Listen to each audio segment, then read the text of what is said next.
Bismillahirrahmanirrahim. Assalamualaikum warahmatullahi wabarakatuh.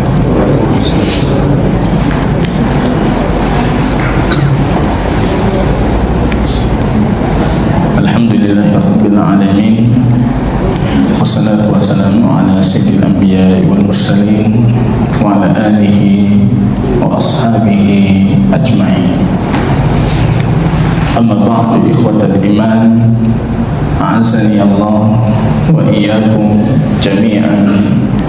Puji syukur kita kehadirat Allah Subhanahu wa ta'ala yang kembali menganugerahkan kepada kita rahmat dan taufik sehingga kita bisa berkumpul di rumah Allah mengkaji ayat Allah dan hadis sunnah baginda Rasul sallallahu alaihi wasallam. Salawat dan salam kita doakan kepada Rabb kita Allah Jalla wa'ala agar senantiasa mencurahkannya ke Habibillahi baginda Rasul Muhammad sallallahu alaihi wasallam. Kaum muslimin dan muslimat sidang jamaah salat maghrib yang diberkahi oleh Allah Subhanahu wa ta'ala, masih dalam kajian lanjutan terhadap kitab Umdatul Ahkam, pilar atau pokok atau dasar hukum-hukum dari hadis baginda Rasul sallallahu alaihi wasallam. Dan kita di pertemuan sebelumnya masih mengkaji hadis Aisyah dan Maimunah, dua istri baginda Rasul yang menceritakan bagaimana tata cara baginda Rasul sallallahu alaihi wasallam mandi dari janabah. Karena tema kita atau bab yang sedang kita kaji adalah babu al-janabah, bab pembahasan hukum junub atau janabah. Kembali kita sedikit ulangi sebelum kita komparasikan atau kita bandingkan dengan hadis Maimunah yang juga menceritakan tata cara baginda Rasul mandi. Di hadis Aisyah, qala Aisyah radhiyallahu ta'ala anha, tentunya orang yang paling tahu tentang baginda Rasul mandi junub. Karena kalau kita ketahui, Aisyah ini istri yang disebutkan dalam beberapa petunjuk riwayat yang sangat dicintai oleh baginda Rasul sallallahu alaihi wasallam. Dan di penghujung hayatnya baginda Rasul pun jatah malamnya Saudah juga diberikan kepada Siti Aisyah, sehingga beliau mendapati dua jatah malam melebihi para istri lainnya, yang dengan itu menjadikan beliau sebagai orang yang paling mengetahui hadis baginda Rasul tentang tata cara mandi. Wa fadlu Aisyah ala sa'irin nisa, kata Nabi, ka fadli as-saridi ala sa'iri ta'ami. Keutamaan Aisyah itu dibandingkan wanita-wanita yang ada di muka bumi itu seperti keutamaan makanan sari, satu makanan Arab yang jenisnya mungkin jenis bubur tapi daging isinya, yang sangat dicintai oleh orang Arab, dicintai oleh baginda Rasul. Seperti itu baginda Rasul mengumpamakan sosok Aisyah. Di sini Aisyah menceritakan tentang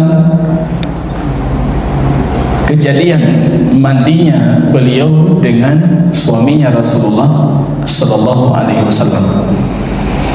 Kemarin juga kita ingatkan jemaah kaum muslimin, terutama bapak-bapak, kasih sayang dengan pasangan kita bukan cuma ditunjukkan, mohon maaf, dalam bentuk hubungan badan. Tapi kaum Hawa, ibu-ibu atau perempuan, itu justru lebih menanti sentuhan-sentuhan setelah berhubungan badan itu. Terutama ketika Anda mengajak mandi bersama, dan itu bentuk implementasi kita terhadap salah satu sunnah Rasulullah sallallahu alaihi wasallam, mandi bersama. Itu Itu sentuhan yang mungkin banyak hilang dari kita bapak-bapak ini. Ajak mandi bersama. Jangan cuma sebatas mandi, tapi Anda juga mengajarkan keluarga Anda tentang cara mandi Rasulullah, supaya istri Anda tahu, nantinya dia akan mengajarkan anak Anda bagaimana Rasulullah mandi. Kiban mana baginda Rasul.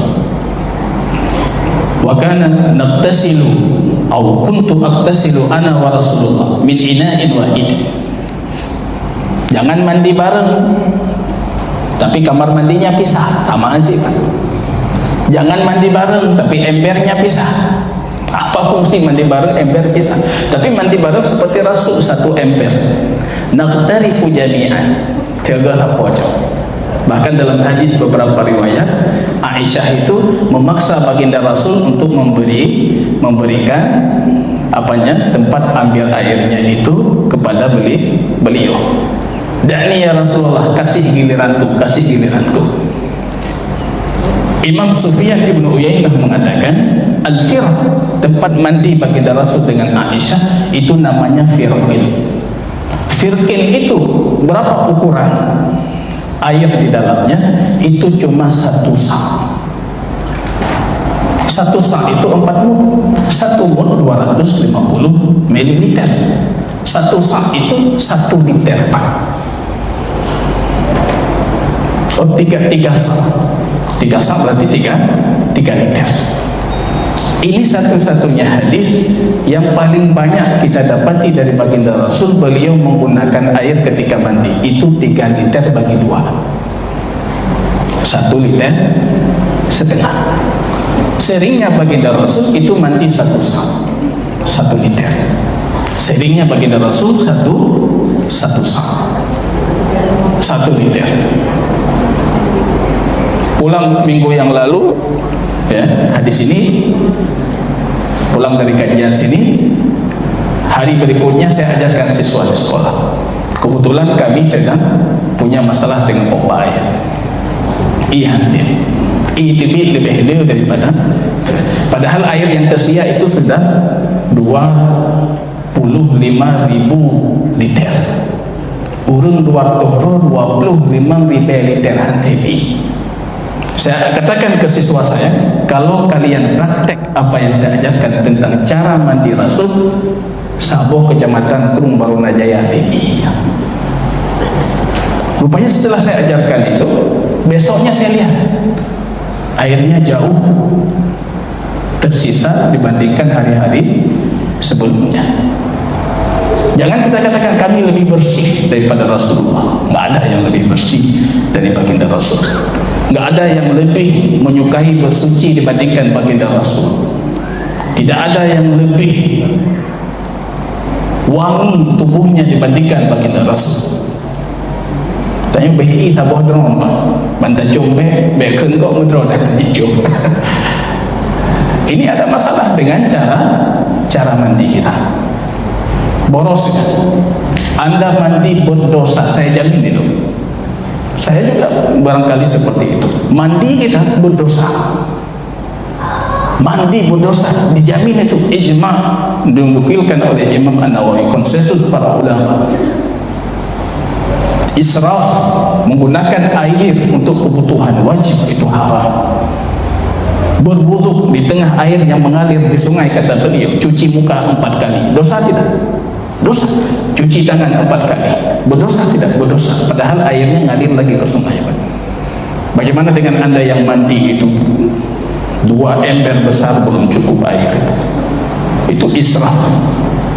Kita mau hari ini mandi tapi berpahala. Mana Pak? Tiga sembahyang Pak. Kita mandi saja berpahala. Itu yang kita butuh. Ketika Anda mandi, Anda meniatkan sedang mengikuti petunjuk Rasulullah.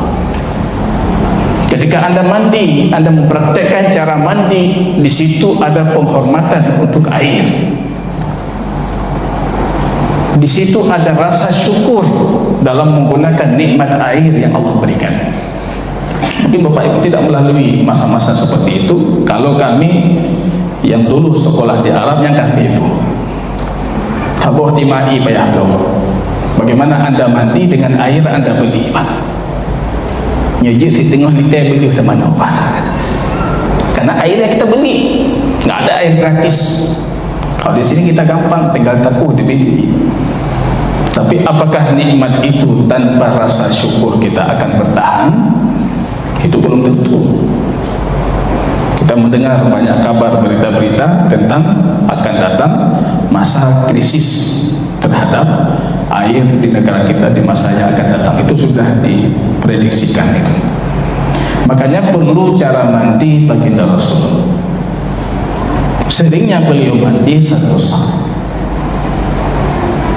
Yang jarang beliau kalau mandi dengan istrinya itu bisa menghabiskan sampai tiga sah. Dan itu pun bukan baginda Rasul yang paling banyak menggunakan air. Mungkin Rasulullah pasti urina. Istrinya baginda Rasul. Anggap saja dibagi dua. Berarti paling banyak baginda Rasul mandi itu cuma menggunakan satu sah setengah. Ini bagaimana cara mandinya. Di sini kita pelajari hadis Aisyah. Karena Rasul sallallahu alaihi wasallam beliau menceritakan ini tradisi baginda Rasul. Ini kebiasaan baginda Rasul, idza tasala minal janabati ghassala yadayhi. Kalau beliau mau mandi junub, beliau cuci kedua tangannya. Ya, cuci jangan dicelupkan air tangan ke dalam air, tapi airnya dituangkan, dicuci kedua tangan. Dalam kondisi anda suci, berarti mencuci kedua tangan ini hukumnya sunnah, Pak. Dapat pahala tidak? Dapat. Kalau di tangan anda ada najis, ada kotoran, cuci ini wajib. Kalau anda bangun dari tidur malam yang panjang, sebagian para ulama mengatakan mencuci tangan setelah bangun tidur malam juga wajib. Jadi kondisinya kalau bukan wajib, sunnah, dua-duanya dapat pahala. Cuci tangan dulu. Wa tawadda'a wudu'ahu lis-salati. Sudah cuci tangan, ini kalau versi Aisyah beliau berwudu. Aisyah di sini tidak menyebutkan baginda Rasul, mohon maaf, mencuci kemaluannya. Kalau ingin kita lengkapi dengan hadis Maimunah setelah ini, berarti kita dapati setelah cuci tangan Rasul mencuci kemaluan. Cuci kemaluan dulu. Kubur yang di depan ataupun dubur yang di belakang. Kalau anda baru selesai qada'il hajah, buang air kecil, buang air besar, berarti mencuci kemaluan ini hukumnya wajib. Kalau dalam kondisi anda tidak buang air kecil, buang air besar, berarti mencuci kemaluan di sini hukumnya sunnah, menempuh pahala ya Allah. Kenapa? Fungsinya untuk memastikan tidak ada lagi kotoran. Apalagi pembahasannya ini mandi junub. Bisa jadi ada sisa-sisa, mohon maaf, air mani yang belum selesai keluar ketika anda berhubungan. Maka nanti ada hadis lain dalam riwayat baginda Rasul itu ketika mencuci kemaluannya itu beliau bertanahnuh. Tanahnuh itu kalau ada sisa-sisa itu keluar, Pak. Nah, anak payah niran nanti. Niran tayang keron. Tanahnuh aja. 2 kali sudah cukup, pastikan sudah keluar baru bersihkan. Kamu dulu di Arab itu kalau pagi-pagi bangun pergi ke kamar mandi umum, kalau kita lihat ini udah mulai tanahnuh ini. Berarti malamnya barangkali si fulan junub. Ayo kata Kim kalau ada coba. Kamu belah di kasu belah di loh.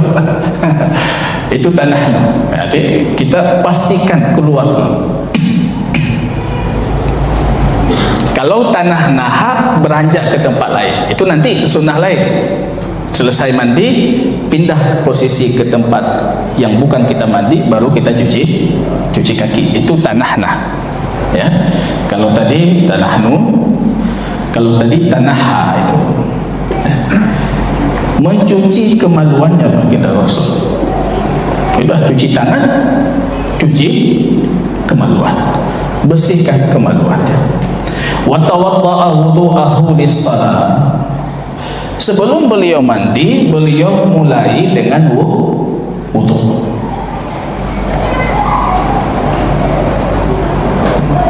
Ini hukumnya sunnah. Karena janabah itu kewajibannya mandi, bukan wudu. Jadi berwudu sebelum mandi yang merupakan kewajiban junub berhukum sunnah, dapat pahala lagi Pak. Wudu dulu.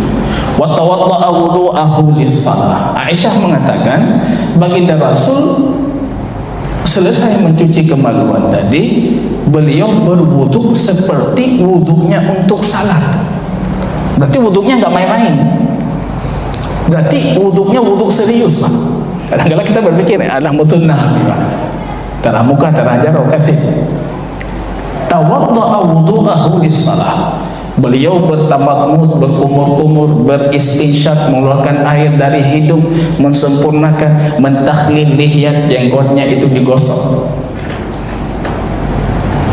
rambutnya digosok, menyapu rambutnya, masih sebatas wudu, disempurnakan.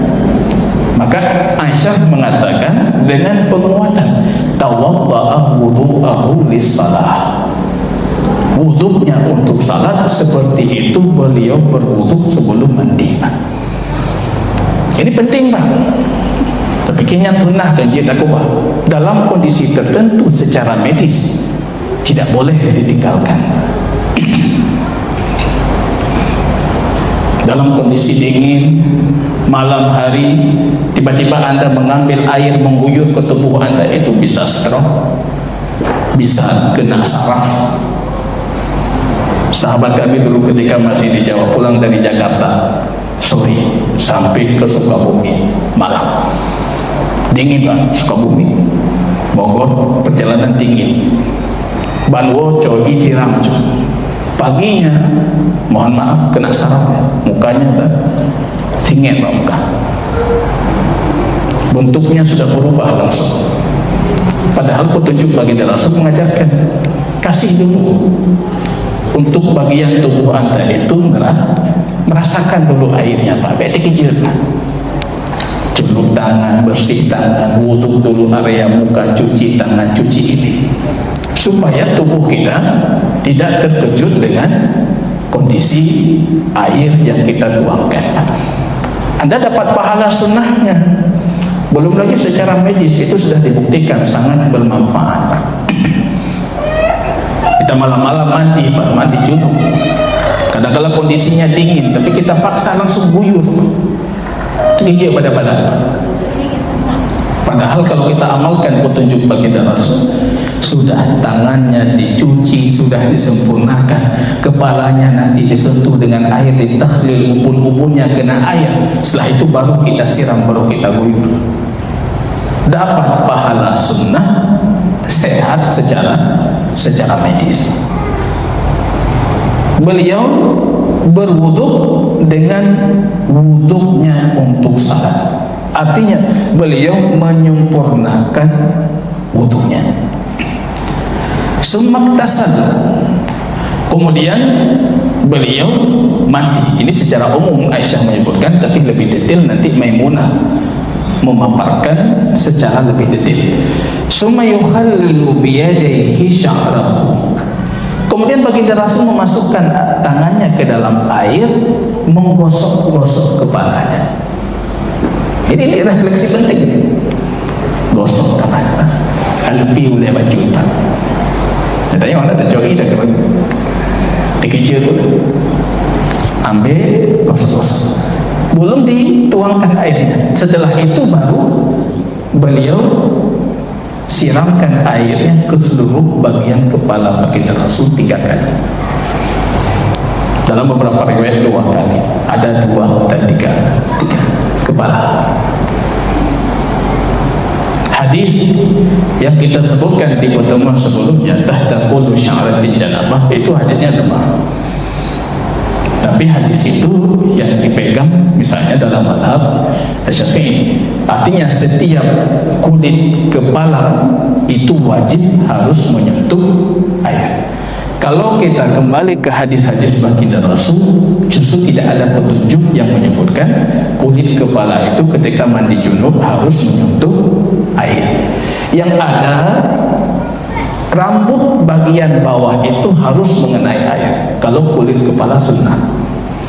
Kalau kulit kepala sampai berair Anda sentuh, ya, itu sunnah, dapat pahala lebih. Tapi kalau cuma sebatas Anda kepalanya, rambutnya semuanya sudah tercuci, itu sudah mendapatkan pahala wajib. Itu berbeda dengan wudhu, Pak. Kalau di wudhu kita cuma menyapu kepala bagian atas. Kalau mandi itu harus menyentuh batinus sya'ar, rambut bagian bawah. Itu hukum rambut berlaku untuk semua rambut yang ada di dalam tubuh kita, Pak. Kalau sekiranya rambut itu lebat, apa standar lebat? Para fuqaha mengatakan lebat itu standarnya tidak nampak kulit di bawahnya. Maka kewajibannya itu bukan mencuci kulit bawah, tapi mencuci rambut bagian bawah. Anda punya jenggot, Anda tidak perlu membasahi kulit yang tubuh jenggot di situ, tapi cukup mentakhlil seperti dilakukan oleh baginda Rasul ketika berwudu, ya. Dimasukkan tangan ke air, kemudian dipastikan jenggotnya itu sudah terbasahi air. Apakah kulit di bawah jenggot ini harus terbasahi air? Itu tidak harus. Kalau Anda sempurnakan lebih baik. Ini beliau yukhallil biyadaihi sya'rahu, kedua tangannya itu menggosok-gosok kepalanya baginda Rasul, hatta idza dhanna annahu qad alwa basyaratahu, sehingga ketika beliau sudah memastikan ini airnya sudah memenuhi bagian kepalanya, afadha alaihi al-ma' thalatha marrat, baru beliau menyiramkan air ke kepalanya tiga kali. Summa ghassala sa'ira jasadihi, kemudian beliau mencuci seluruh tubuhnya. Kalau kita lihat ini versi Aisyah, tidak sedetail versi Maimunah. Maimunah juga istri baginda Rasul. Cuma siapa yang lebih duluan dinikahi oleh baginda Rasul, Aisyah atau Maimunah?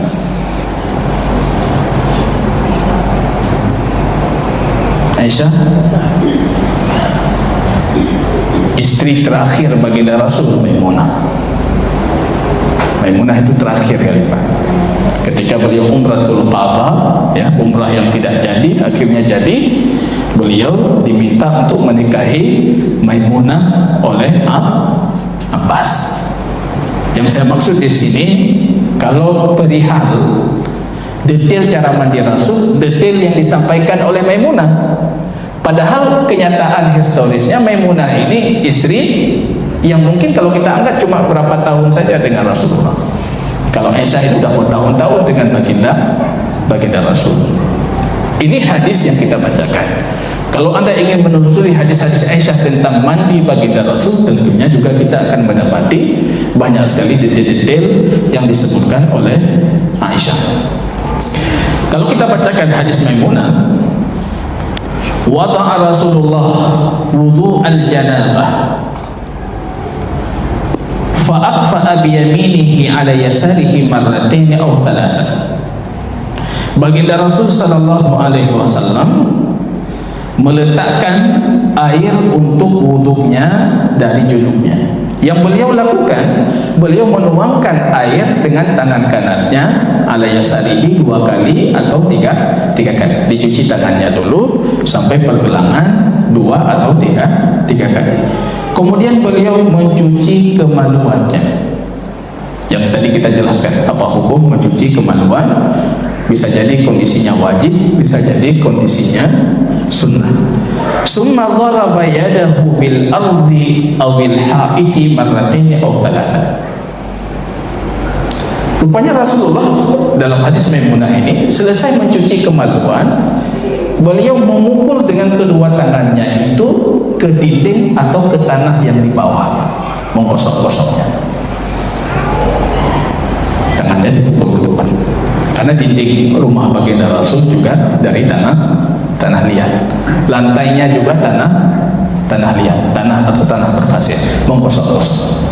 Ini tentunya fungsinya untuk memastikan kalau sekiranya ada hal-hal yang sifatnya kotor di tangan beliau, bersih ketika beliau gosok ke tanah. Ini secara tidak langsung ada anjuran untuk menggunakan pembersih. Sampai di kajian ditanya, Pak, pakai sabun sunnah atau bid'ah? Pakai itu, Pak. Zaman baginda Rasul tanah. Kita sekarang ada banyak sekali jenis-jenis pembersih, barangkali lebih bersih, lebih wangi, dan lebih nyaman ketika kita gunakan, maka lebih layak untuk digunakan dan berhukum sunnah seperti yang dilakukan oleh baginda Rasul. Jadi dari sini dasarnya pakai sabun ketika mandi itu sunnah. Didengar oleh orang di luar, masa Rasul akan anak sabun, Pak Necok sunnah. Ya, sunnah dari tadi beliau memukul ke dinding atau ke tanah. Yang tujuannya baginda Rasul memastikan, karena tadi beliau beristinja, membersihkan area kotoran, area kubul dan dubur, memastikan tangannya itu sudah bersih. Beliau memukul tangannya itu ke lantai atau ke dinding 2 atau 3 kali. Kemudian beliau tamat madha wastansyaq, berkumur-kumur. Kumur-kumur sebagaimana kita jelaskan ketika sifat wudu Rasul, sampai bersuara menggerakkan air di dalam mulut. Mat itu artinya suara. Berkumur-kumur, bergejolak. Dalam bahasa Arab itu kalau ada kata yang punya arti bergejolak, itu artinya secara bahasa juga punya makna bergejolak. Idza zulzila, zalzal. Ketika Anda lihat artinya apa? Ketika bumi digoncangkan. Memang secara suaranya saja zalzal, goncang. Mab, goncang juga. Air di dalam mulut harus goncang. Kalau tidak, sunnah kumur-kumur tidak dapat. Kan ada kita lihat yang berwudu gejolak ini, itu nggak dapat sunnah berkumur-kumur. Tutup mulutnya, goncangkan mulutnya sampai bergemuruh dalam mulut, itu baru dapat sunnah berkumur-kumur. Wastansyaq, rupanya beliau beristinsyak. Kita pernah menjelaskan ketika menjelaskan penjelasan wudu Rasul, saat sekali beliau ambil air, ada yang beliau masukkan ke mulut berkumur-kumur, ada yang beliau hirup dengan hidung dalam satu cekukan itu. Dimasukin, kemudian di istinsar, dikeluarkan dengan tangan kiri. Wa ghasala wajhahu wa dira'ai. Kemudian beliau mencuci wajahnya seperti wudu beliau salat 3 kali.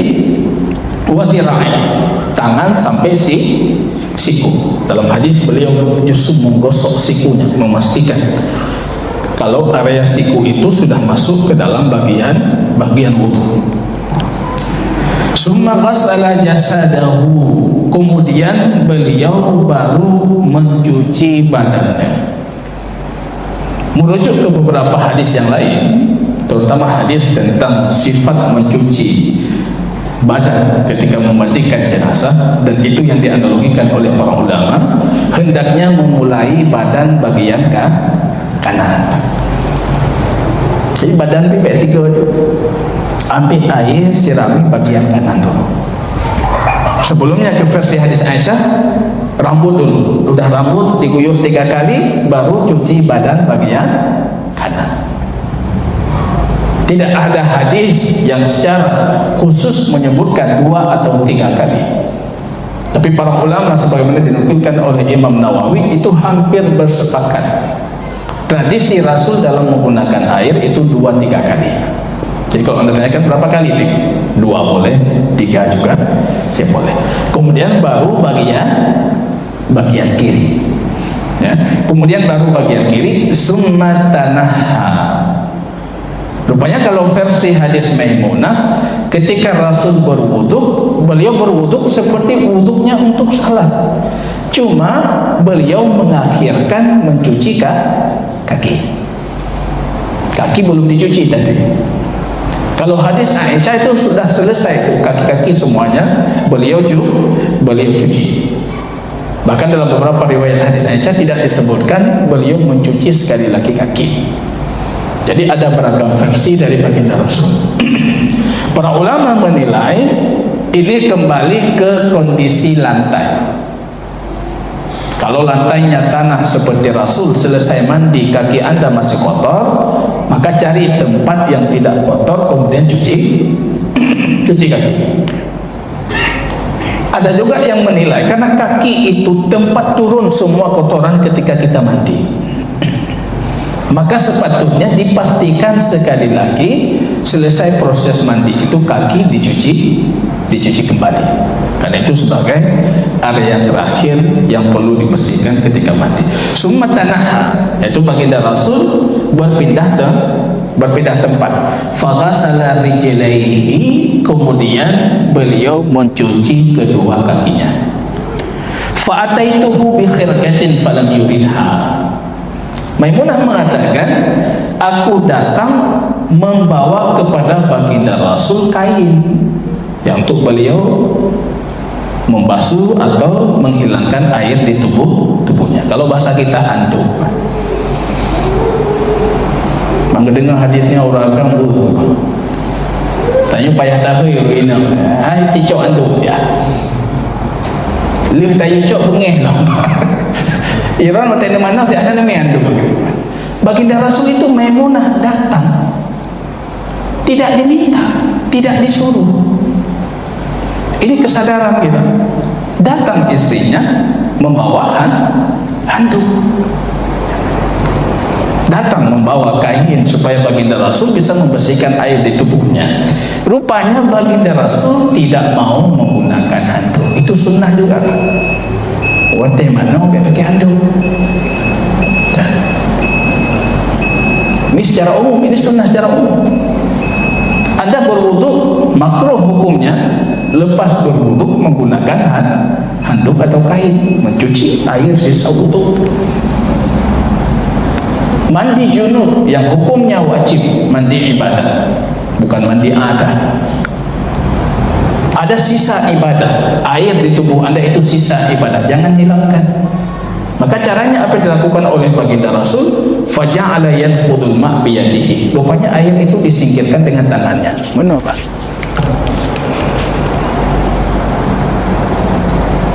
Karena itu air sisa ibadah.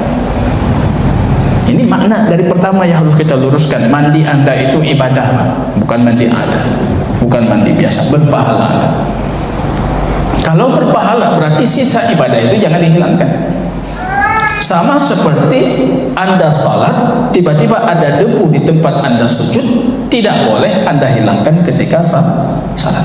Bahkan Rasul melarang selepas salat. Karena kita sudah salat, tempatnya berdebu, kalau mau bersihkan sebelum salat. Kalau anda sudah salat, tidak boleh sambil sujud bersihkan. Bahkan ada hadis yang melarang selesai salat. Selesai salat, biar dia jatuh dengan sendiri di jalan dulu. Itu apa kata Rasul? Rahmat Tuhanmu, jangan kamu hilangkan rahmat Tuhanmu dari dahimu. Jangan kamu hilangkan keberkahan Tuhanmu dari dahimu. Jangan Pak. Ini bekas. Maka coba dipraktekkan.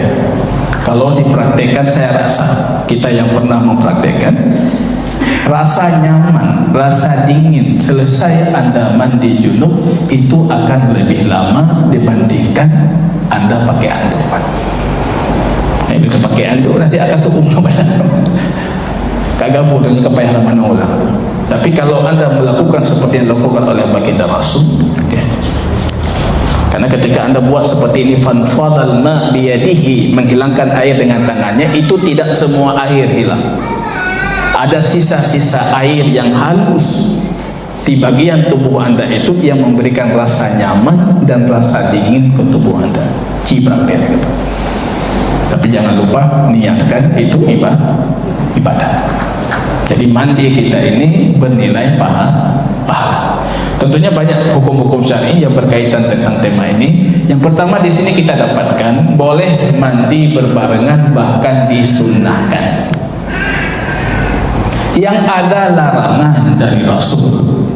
Kita baca Bulughul Maram, ada hadis Tirmizi, bahkan disahihkan oleh Imam At-Tirmizi, la yaktasilu rajulu bi fadli al-mar'ati walal mar'atu bi fadli ar-rajuli. Tidak boleh mandi dengan sisa.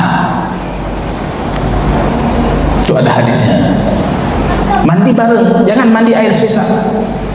Ibu-ibu pun jangan mau kalau disuruh mandi air sisa. Nya nak ilung macam tu, ibabi hebet nya rencana mano sama-sama. Dapat sunnah, dapat pahala. Kata Rasul, wal yaqtarif jami'an, mereka berbarengan mengambil air dari bencana. Walaupun hadisnya, kondisinya banyak para ulama yang mengatakan lemah, tapi ada hadisnya. Imam At-Tirmizi mensahihkan. Tapi hadis ini batal dengan hadis yang lain. Kalau musnad misalnya, baginda Rasul pernah mau mandi janabah di salah satu rumah istrinya. Ketika beliau menggunakan air, tiba-tiba istrinya mengatakan, ya Rasulullah, itu air aku mandi dari junub. Rasul mengatakan apa? Innal ma' la yajnub, air tidak junub. Yang junub kita air, mana ada junub, kata Rasul. Pakai saja, nggak masalah. Ini semua dalil menunjukkan batalnya hukum air mustamal. Kalau sudah digunakan untuk bersuci, tidak boleh digunakan bersuci kembali. Karena buktinya baginda Rasul mengatakan air itu tidak junub. Air nggak junub. Yang junub kita mandi, langsung mandi, melanjutkan mandinya. Padahal itu sisa mandi wajib yang dilakukan oleh istrinya. Bahkan kalau kita membaca definisi air mustamal misalnya dalam mazhab Syafi'i, terbatalkan juga dengan hadis yang kita bacakan ini, mandi wajib berbarengan. Karena air suci itu dihukumi mustamal ketika air itu sudah digunakan untuk mensucikan bagian dari anggota tubuh yang sifatnya ibadah. Jadi ketika kita misalnya cuci tangan, airnya jatuh ke air itu sudah terkotori kesucian air. Kalau airnya dalam jumlah sedikit, maka ini semua menunjukkan kalau air mustamal itu secara dalil atau secara hadis sangat lemah. Bahkan itu yang diimpikan oleh Imam Al-Ghazali misalnya. Beliau mengatakan, aku justru sangat mengharap kalau sekiranya madhabku, madhab Asy-Syafi'i, dalam pembahasan hukum air itu seperti madhab Imam Malik rahimahullah. Madhab paling bagus tentang air itu madhab Imam Malik, simple. Air selama belum najis pakai saja, karena dia masih berhukum atas kesuciannya. Baik jemaah kaum muslimin rahimani rahimakumullah, terasa sudah masuk waktu. Di pertemuan ke depan dengan izin Allah kita buka forum diskusi atau tanya jawab supaya bisa kita selesaikan perihal tentang tata cara mandinya baginda Rasul sallallahu alaihi wasallam. Demikian, subhanakallahumma wa bihamdika, asyhadu an la ilaha illa anta, astaghfiruka wa atubu ilaik. Assalamualaikum warahmatullahi wabarakatuh.